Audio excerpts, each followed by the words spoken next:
Hello everyone, जैसा कि आप सब जानते हैं आज 2 अक्टूबर महात्मा गांधी जी की जयंती है। इस विषय पर हम बात करेंगे महात्मा गांधी जी के जीवन परिचय के बारे में। सारी डिटेल देखेंगे हम, उनका जन्म, उनकी मृत्यु तक सारी जानकारी हम आपको देंगे इस वीडियो में। सो पूरी वीडियो में ज़रूर बने रहिएगा। सारी इंपॉर्टेंट इन्फॉर्मेशन हम आपको देने वाले हैं। गांधी जी से रिलेटेड जितनी भी इन्फॉर्मेशन है, जो भी उन्होंने मूवमेंट्स चलाए हैं, जो उन्होंने पढ़ाई की है, सारी बात हम इस वीडियो में करने वाले हैं। सो पूरी वीडियो ज़रूर देखिएगा। सारे इंपॉर्टेंट पॉइंट्स हम कवर करने वाले हैं। आज गांधी जी की जयंती है, 154वीं जयंती हम मना रहे हैं। सो बात करते हैं गांधी जी के बारे में। गांधी जी यानी 2 अक्टूबर, महात्मा गांधी जी का जन्म 2 अक्टूबर 1869 में गुजरात के पोरबंदर में हुआ था।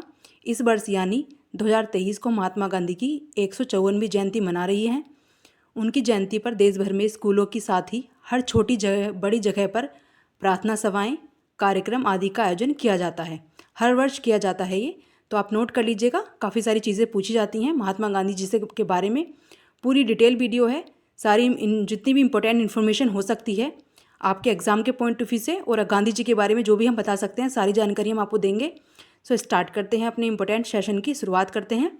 महात्मा गांधी जी, जिनको हम राष्ट्रपिता के नाम से जानते हैं, जिनका जन्म हुआ था 2 अक्टूबर 1869 को पोरबंदर में हुआ था। काठियावाड़ एजेंसी, जो अब गुजरात में है। महात्मा गांधी जी, जिनको राष्ट्रपिता कहा जाता है, सबसे पहले इनको राष्ट्रपिता किसने कहा था? सुभाष चंद्र बोस ने कहा था, यह भी याद रखिएगा। और महात्मा गांधी जी की इनको महात्मा की उपाधि किसने दी थी? तो रविन्द्रनाथ टैगोर ने दी थी। ये दोनों पॉइंट याद रखिएगा। एग्जाम में जो भी पूछे जा सकते हैं हम सारी कवर कर लेंगे।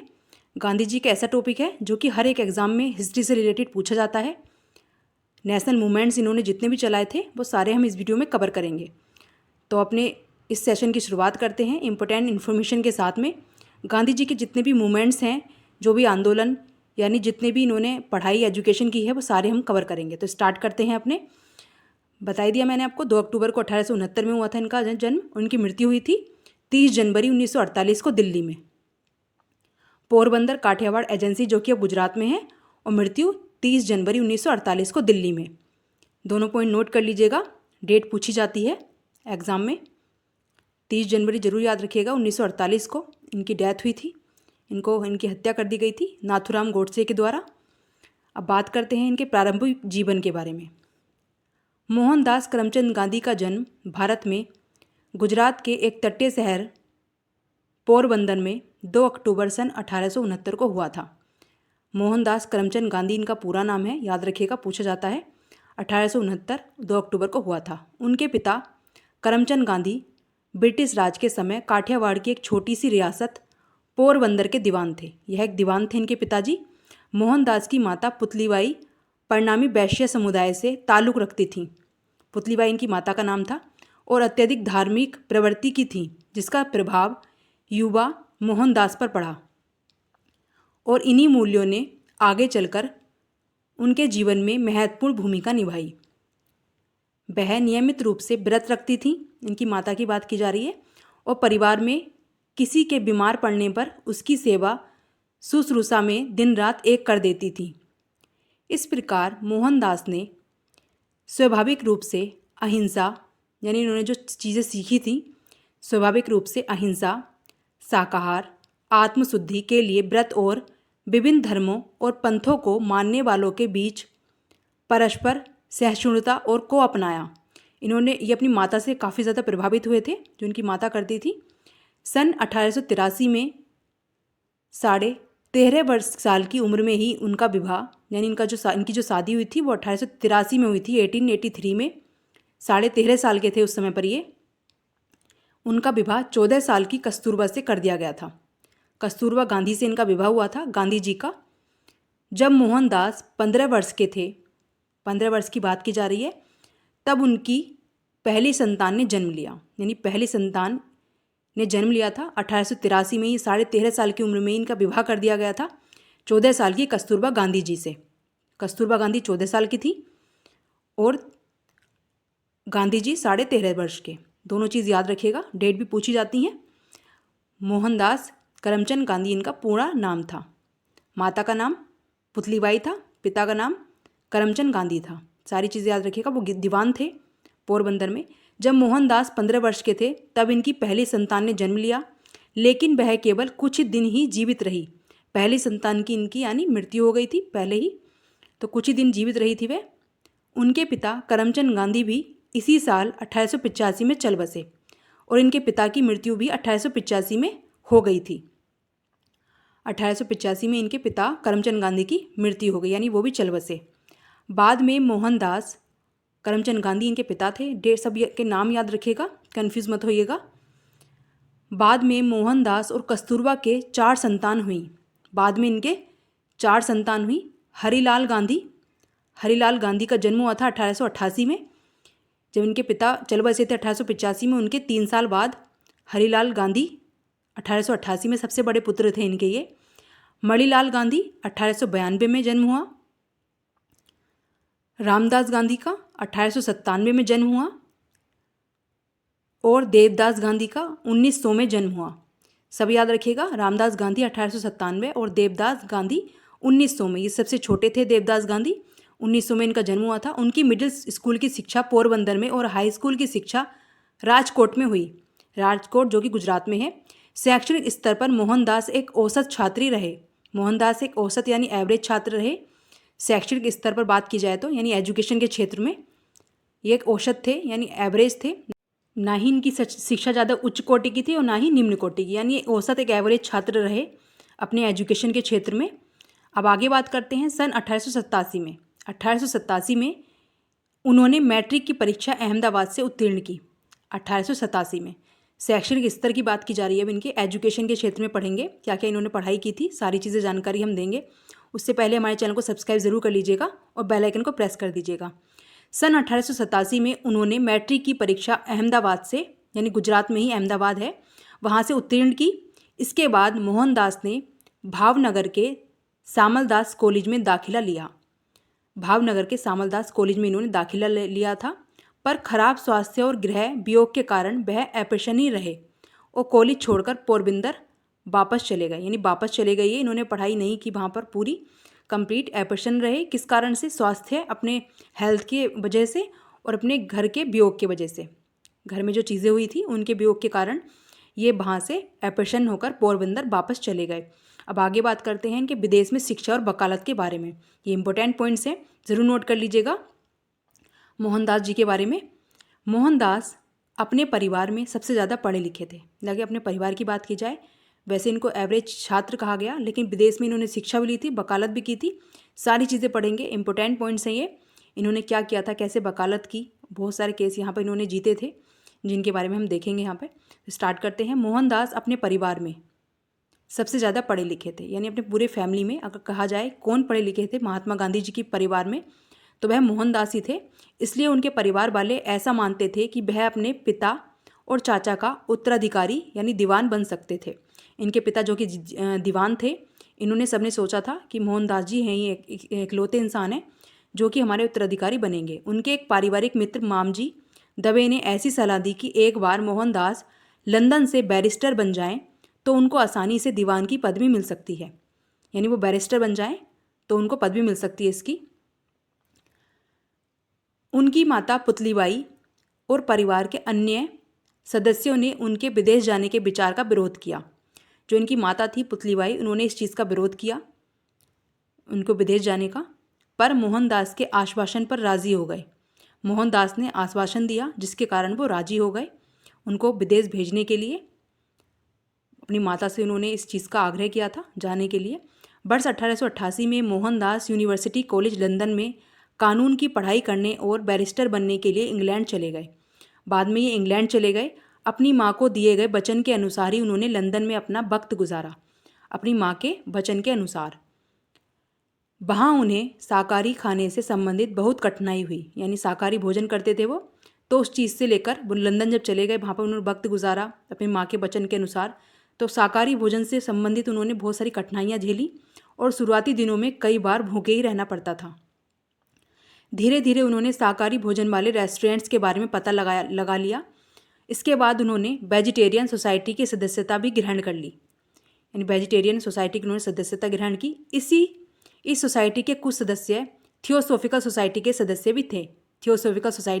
भी थे और उन्होंने मोहनदास को गीता पढ़ने का सुझाव दिया। जून 1891 में गांधी जी भारत लौट आए, वापस आए। वहाँ आकर उन्हें अपनी माता के मौत के बारे में पता चला। उनकी माता पुतलीबाई की मृत्यु हो गई। जब उन्हें पता चला, वो वापस आए थे भारत 1891 में। वहाँ जाकर उन्हें पता चला कि उनकी माँ की मौत हो गई है। याद रखिएगा, सारे पॉइंट्स इंपॉर्टेंट हैं। गांधी जी के बारे में काफ़ी सारे क्वेश्चंस बनते हैं, घुमाकर हम सारे ही कवर करा देंगे। उन्होंने बॉम्बे में वकालत की शुरुआत की, पर उन्हें कोई खास सफलता नहीं मिली। महात्मा गांधी जी को सफलता नहीं मिली बॉम्बे में वकालत की शुरुआत करने पर, जो उन्होंने स्टार्टिंग की थी अपनी वकालत की। इसके बाद वो राजकोट चले गए। उन्होंने पहले वकालत की शुरुआत बॉम्बे में की, लेकिन उन्हें सफलता नहीं मिली। इसके बाद वो राजकोट वापस चले गए, गुजरात के राजकोट में।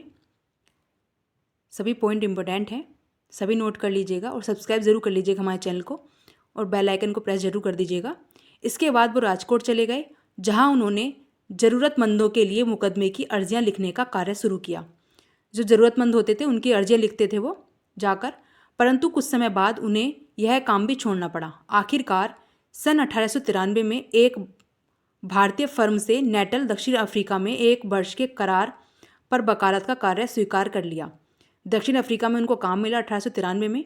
भारतीय फर्म से नेटल के लिए 1 वर्ष का इन्होंने बोल दिया कि 1 वर्ष तक उन्हें वकालत करने का काम जो मिला है उन्होंने वो स्वीकार कर लिया।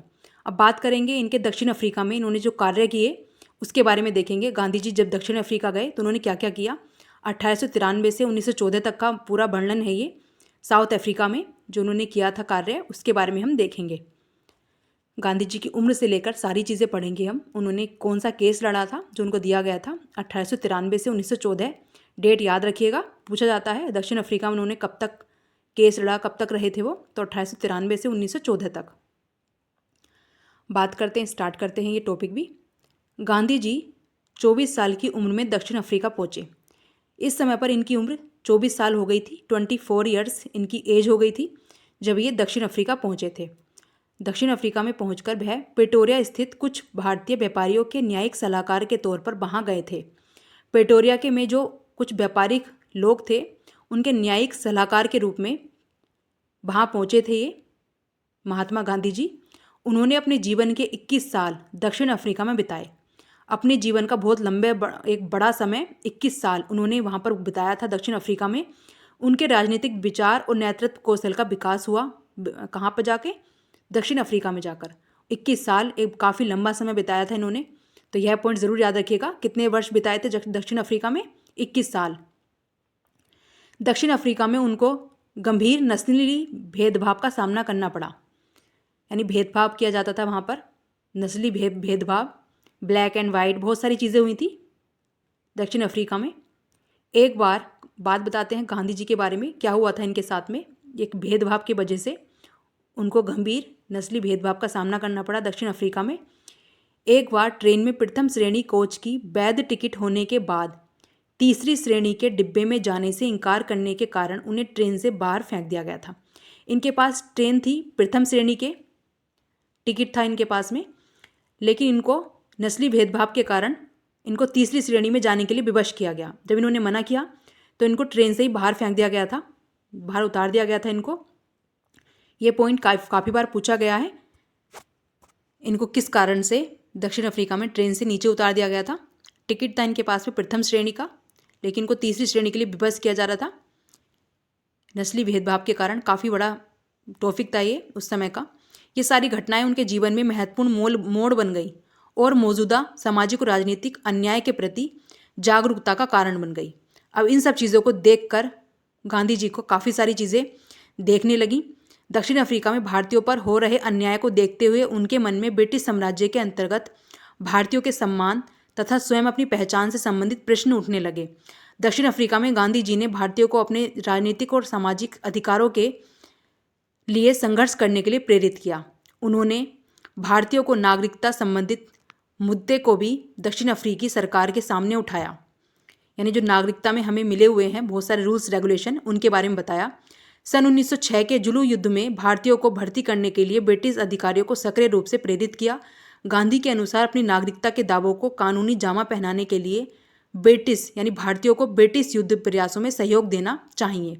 1906 में हुआ था जुलू युद्ध, जिसमें भारतीयों को भर्ती कराने के लिए ब्रिटिश अधिकारियों सक्रिय हो गए थे और प्रेरित कर रहे थे कि इस जुलू युद्ध में भारतीयों को बोला जाए कि वो भी इस युद्ध में सहयोग करें।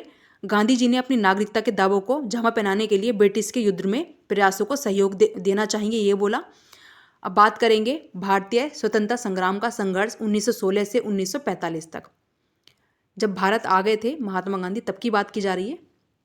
अब यहाँ पर स्टार्ट करेंगे अपने नेशनल मूवमेंट्स, जो भारत में मूवमेंट्स हुए हैं महात्मा गांधी के नेतृत्व में, सारी चीज़ें पढ़ेंगे हम।